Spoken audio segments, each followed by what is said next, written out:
Hello friends, माध्यमिक academy 2.0 पर आपका स्वागत है। तो मैं आपको सूरदास के पद की इंपोर्टेंट व्याख्या करवा रही थी जो एग्जाम में बार बार रिपीट होती हैं। इससे पहले मैंने चरण कमल बंधु हरिराय वाली कंप्लीट करवा दी है, लिंक उसका डिस्क्रिप्शन में दे दिया, जरूर कर लेना क्योंकि मैं संदर्भ आपको बार बार नहीं करवाऊंगी। संदर्भ वही सेम रहेगा, सूरदास के जितने भी पद हैं संदर्भ आपको वही सेम लिखना है जो मैंने आपको पार्ट 1 में करवाया था। ओरल आपको बता दे रही हूँ, बाकी आपका व्याख्या प्रसंग काव्य सौंदर्य आपका पूरा करवा दूंगी। ठीक है, बहुत ज़्यादा इंपॉर्टेंट है, ये रिपीट होती है बार बार, तो वीडियो के अंदर जरूर रहना है। संदर्भ आप वही लिखेंगे। प्रस्तुत पद हमारे पाठ्य पुस्तक काव्य खंड के सूरदास द्वारा रचित महाकाव्य सूरसागर से लिया गया है। महाकाव्य कौन? सूरसागर से लिया गया। आपको मैंने जीवन परिचय शॉर्ट में करवाया था। सूर सारावली, साहित्य लहरी, सूरसागर, ये सब सूरदास की रचनाएं हैं। संदर्भ वही रहेगा, प्रसंग बदल जाएगा। ठीक है, ये पूरी हम कंप्लीट करेंगे। एक बात और, यहाँ पर एक लाइन मिस प्रिंट हो रही है आगे की। ठीक है, उधो मोई ब्रज विसरत नाही, कौन सी लाइन है अभी दिखाती हूँ मैं आपको। तो ये है वो लाइन, ये वाली। ठीक है, तो हम उधो से लेकर पूरा जदुतात तक पूरा कंप्लीट करेंगे। जाते हैं यहाँ पे। ठीक है, तो देख लेते हैं अब इसकी हिंदी क्या होगी। अभी आपको पहले प्रसंग बता दूं, फिर आपको क्लियर हो जाएगा। तो आप प्रसंग क्या लिखेंगे? जो उद्धव जी है ना, वो कौन है? कृष्ण के मित्र हैं। तो गोपियों के मन में ज्ञान और योग की स्थापना करने में उद्धव असफल हो जाते हैं। ठीक है, जब वो गोकुल जाते हैं तो उद्धव जी क्या करते हैं? गोपियों के मन में ज्ञान और योग की स्थापना करने में उद्धव जी असफल हो जाते हैं, मतलब सफल नहीं होते हैं।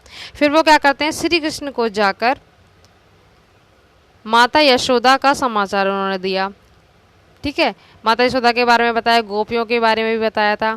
इस पर श्री कृष्ण ने कहा कि हे उद्धव, ब्रज की याद मुझसे भुलाए नहीं भूलती, मतलब वो ब्रज की याद को भुला नहीं पा रहे हैं, ये उद्धव जी को वो कहते हैं। बस इसी के बारे में पूरी व्याख्या है। यशोदा माँ का उन्होंने क्या दिया? समाचार दिया। तब श्री कृष्ण से बोलते हैं कि ब्रज की याद मुझसे भुलाए नहीं भूलती। ठीक है, ये हमने शॉर्टकट में थोड़ा सा लिख दिया प्रसंग। अब इसकी पूरी व्याख्या कर लेंगे। यहाँ से रट्टा नहीं मानना, बस आपको एक एक लाइन पकड़नी है, आप करते जाना है। पहले ना जो यहाँ पे मिस प्रिंट है उसकी हिंदी यही है कि श्री कृष्ण कहते हैं कि हे उद्धव, मैं अनेक प्रकार से ब्रज को भूलने का प्रयास करता हूँ, ठीक है, किंतु भूल नहीं पाता हूँ। ठीक है, जो यहाँ पे थी उसकी हिंदी होगी पहली लाइन की। पहले आपको ओरल समझ लो, फिर मैं आपको दिखा दूंगी, अपनी लैंग्वेज में करना है। ठीक है, वृंदावन गोकुल के वन उपवन, ये आपको सेम ऐसे लिखते जाना है।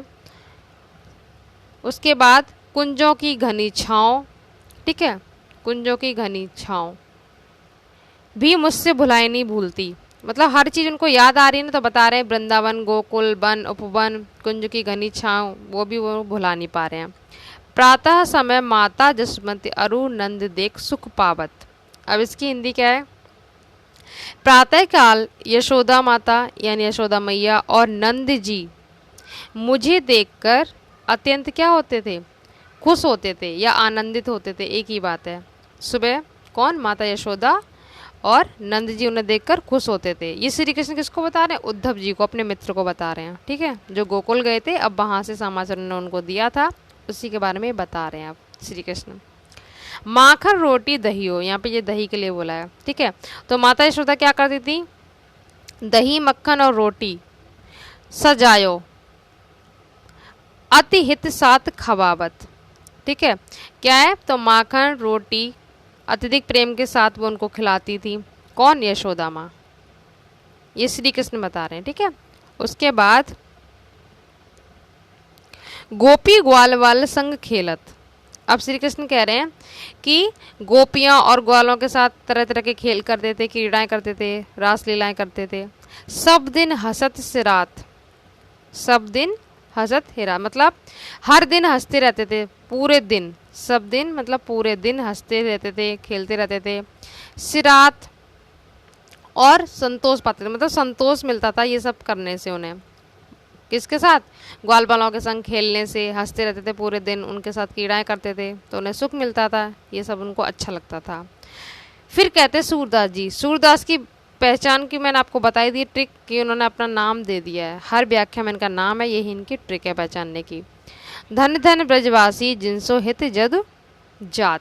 तो सूरदास जी कहते हैं धन्य है वो ऐसे ब्रजवासी जिन्हें श्री कृष्ण जैसे प्रेमी मिले। ठीक है, श्री कृष्ण जैसे प्यार करने वाले उन्हें मिले। किनको? वृंदावन के लोगों को या ब्रजवासी लोगों को, ये कहते हैं। ठीक है, अब एक बार रिवीजन कर लो यहाँ से। व्याख्या ये हो गई सब, बहुत सिंपल है। फर्स्ट लाइन की हिंदी यही है। श्री कृष्ण जी कहते हैं उद्यम में अनेक प्रकार से ब्रज को भुलाने का प्रयास करता हूँ किंतु भूल नहीं पाता। ठीक है, श्री कृष्ण बता रहे हैं। अपनी लैंग्वेज में आप बना के लिख सकते हैं, जरूर नहीं है आपको रट्टा यही मारना हो।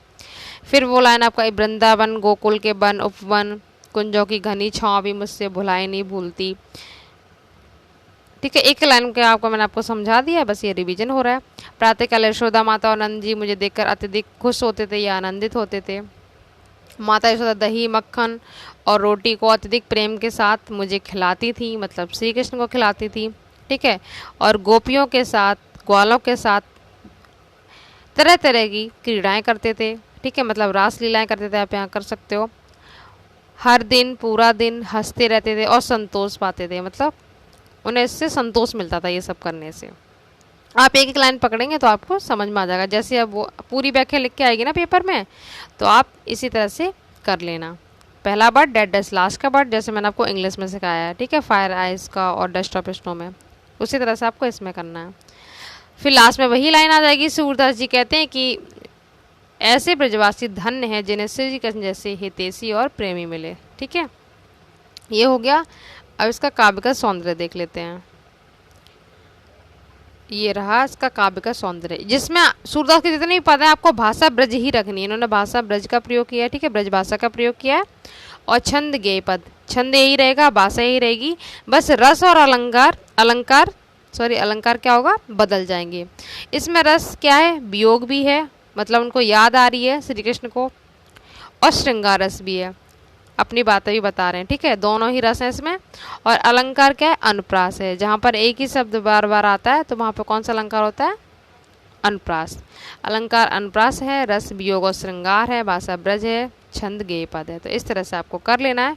और जो 2-3 इंपॉर्टेंट व्याख्या बची है वो आपको नेक्स्ट पार्ट में करा दूंगी। तो मिलते हैं नेक्स्ट वीडियो में। और चैनल पर पहली बार है तो सब्सक्राइब जो कर लेना, बेल आइकन प्रेस करना जिससे आपको टाइम पे नोटिफिकेशन मिलता रहे।